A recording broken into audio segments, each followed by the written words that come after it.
क्या आपको पता है कि शिव जी के एक नहीं, दो नहीं, तीन नहीं, चार नहीं, बल्कि 108 नाम हैं। देखो, 108 नाम के बारे में तो मैं बात नहीं करूंगी, लेकिन कुछ ऐसे नाम हैं उनके जो हम आई थिंक कॉमनली सुनते ही रहते हैं।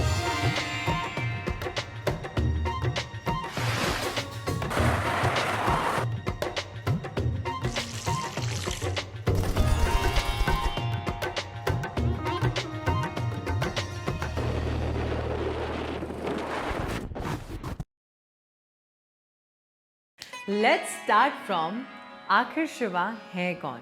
उन्हें कई नामों से बुलाया जाता है। नीलकंठ बिकॉज उन्होंने विष पिया था, शिवा ऑलवेज प्योर, माहेश्वर या महादेव क्योंकि वो भगवानों के भी भगवान हैं, Nataraja the lord of dance, Shambhu, Rudra and I guess बहुत सारे नाम हैं उनके, बट उनके दो नाम और हैं, भोलेनाथ और महाकाल द डिस्ट्रॉयर। अब शिवा को इन नामों से क्यों बुलाते हैं, ये जानने से पहले जानते हैं कि लॉर्ड शिवा आखिर है कौन।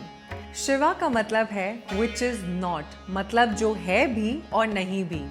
महादेव वो है जो नहीं है, और जो नहीं है वो महादेव है। इट इज सेड कि हमारी जितनी मटेरियलिस्टिक चीजें होती हैं ना, जिन्हें हम अपनी 5 सेंसेस से देख सकते हैं, दैट इज डिनोटेड यानी कि दर्शाए जाते हैं नंबर 11 से, जो देवी माँ का भी नंबर है। अब जो भी चीज़ें हैं दुनिया में बट हम देख नहीं सकते, यानी जो फिजिकल फॉर्म में नहीं है या मटेरियल नहीं है, उन्हें शिवा दर्शाते हैं। मीनिंग सब कुछ बियॉन्ड नंबर 12 से तो डिनोट किया गया है। सो शिवा एक एनर्जी है, he is the ultimate reality. Shiva अजन्मे हैं, उनका ना कोई आदि है ना कोई अंत है। वो विद्या तीरथ है, अविनाशी है और विश्वनाथ भी है। उन्हें भोलेनाथ भी कहा जाता है क्योंकि वो इंसान और किसी और बीइंग में डिफरेंशिएट कर ही नहीं सकते, वो सब के भगवान हैं। शायद इसीलिए उन्हें भोलेनाथ भी बोला जाता है। हमारी मम्मी भी हमें यही तो बोलती है ना, रिमेंबर कि शिव जी से जो भी मांग लो वो मिलता ही मिलता है, क्योंकि वो भोले हैं। अगर दिल से उन्हें याद करो ना तो वो आपकी हर हेल्प कर सकते हैं। अब जैसे जो रावण था, वो शिव जी का बहुत बड़ा भक्त था, एंड उसी की भक्ति से खुश होकर शिव जी ने उसे कुछ पावर्स दी।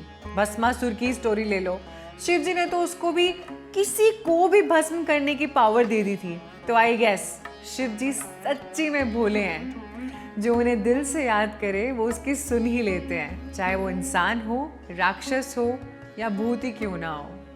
अब उन्हें माहेश्वर क्यों बुलाते हैं? आपने वो सीरियल जरूर देखा होगा, देवों का देव Mahadev. But why is he called देवों का देव? उन्हें देवों का देव इसलिए बोला जाता है क्योंकि हमारे जितने भी देवी देवता हैं वो महादेव को पूछते हैं। उनकी कैपेबिलिटीज, उनकी नॉलेज, और सिर्फ वही थे जिनको थर्ड आई मिली थी, तो उन्हें बाकी भगवान भी ग्रेटेस्ट ऑफ ऑल मानते हैं। इवन राम जी, कृष्णा जी, ये महाभारत में भी लिखा गया है दैट लॉर्ड कृष्णा सुबह सुबह शिव की पूजा करते थे। तो जिनको देव भी पूछते हैं उनको महादेव का नाम तो दिया ही जाएगा ना। अब बात करते हैं कि उन्हें नटराज क्यों बोलते हैं। क्योंकि वो तांडव करते हैं, एंड बोला जाता है कि जब वो तांडव करते हैं ना तो दुनिया हिल जाती है। उनकी थर्ड आई को फायर का नाम भी दिया गया है। उनकी थर्ड आई खुलना मीन्स विनाश। बट जब हम शिव जी को भोलेनाथ बोलते हैं, महादेव बोलते हैं, then why is he called a destroyer? उन्हें हम महाकाल क्यों बुलाते हैं? भगवान जी तो दुनिया बनाते हैं ना, तो how can God be a destroyer? इसीलिए अलग अलग रीजंस हैं शिव को डिस्ट्रॉयर क्यों बुलाया जाता है, क्योंकि वो दुनिया खत्म करने की कैपेबिलिटीज रखते हैं। उनमें इतनी पावर्स हैं कि अगर वो चाहें ना तो सब खत्म कर सकते हैं। आई मीन इमेजिन, जिसके नाचने से दुनिया हिल जाती है, वो अगर विलिंगली दुनिया खत्म करना चाहे तो ऐसा नहीं हो सकता क्या? एंड ऐसा नहीं है कि वो ऐसा कभी भी कर देंगे। भगवान जी के लिए भी तो कुछ रूल्स एंड रेगुलेशंस होते हैं ना।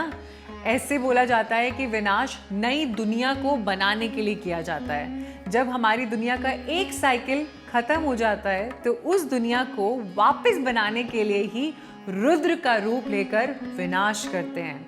अब एक सिंपल बात बताओ, हम बचपन में ब्लॉक्स खेलते हैं एंड उससे नई नई चीजें बनाते हैं, बट हर बार नई चीज बनाने के लिए हमें पहली वाली चीज को तो तोड़ना पड़ता है ना। तो बस मान लो हमारी दुनिया शिव जी के लिए ब्लॉक्स है। अब दूसरी बात, उन्हें डिस्ट्रॉयर इसलिए भी बोला जाता है क्योंकि उन्होंने ब्रह्मा जी का घमंड मतलब ईगो को डिस्ट्रॉय किया था। शिव जी का एक रूप काल भैरव भी है जिनको पूजकर हम ईगो से मुक्त हो जाते हैं। और एक लास्ट रीजन, शिव जी को डिस्ट्रॉयर इसलिए भी बोला जाता है क्योंकि जीवन और मरण दोनों उन्हीं के हाथ में है। बोलते हैं ना, काल भी उसका क्या करे जो भक्त हो महाकाल का। वही क्रिएटर भी है, वही डिस्ट्रॉयर भी है, वही लाइफ देते हैं एंड वही लाइफ ले लेते हैं, क्योंकि हर अंत के बाद एक शुरुआत है। एंड एक फन फैक्ट बताऊं, आई रियली फील कि जिससे भी आप अपना भगवान मानते हैं और जिसको भी आप दिल से पूछते हैं, उन भगवान की क्वालिटीज आप में भी आ ही जाती है। जैसे हनुमान जी की पूजा करने से या हनुमान चालीसा पढ़ने से हमारे अंदर के सारे फियर्स खत्म हो जाते हैं। उनके जैसा समर्पण, उनके जैसा प्यार हमारे अंदर आ ही जाता है। या जो कृष्णा जी की भक्ति करते हैं वो थोड़े से एक्सट्रोवर्ट होते हैं, क्योंकि जिस तरीके से उन्होंने अर्जुन को अपनी शिक्षा दी, जिस तरीके से अर्जुन ने उस शिक्षा को एक्सेप्ट किया, उससे पता लगता है कि वो एक कृष्णा फॉलोअर हैं। एंड जो शिव जी की भक्ति करते हैं वो थोड़े से इंट्रोवर्ट होते हैं। उनका माइंड और मन थोड़ा सा शांत रहता है। जैसे शिव जी रहते हैं ना, सब मोह माया से दूर।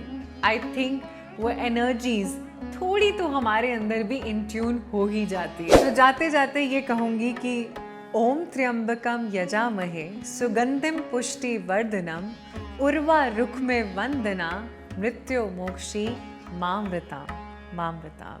अब आप ये सोच रहे होंगे कि मैंने महामृत्युंजय मंत्र ही क्यों पढ़ा।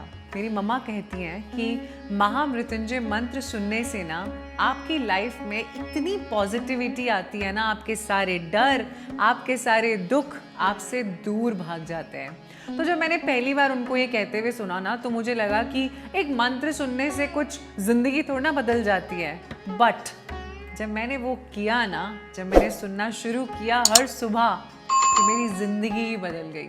सो मैं आज आपसे रिक्वेस्ट करना चाहती हूँ, अपनी मॉर्निंग की शुरुआत और अपनी रात का जो समय है ना, जब आप उस पे सरेंडर करके सुकून से सोते हैं, उस वक्त एंडिंग एंड स्टार्टिंग महामृत्युंजय मंत्र से शुरुआत करके देखें। You will love it and you will see the change. और मैं बेट करती हूँ आप वापस आएंगे इस वीडियो पे, कमेंट करेंगे और मुझे बताएंगे। टिल देन स्पिरिचुअल रहिए, भगवान की मस्ती में रहिए एंड ओम नमः शिवाय।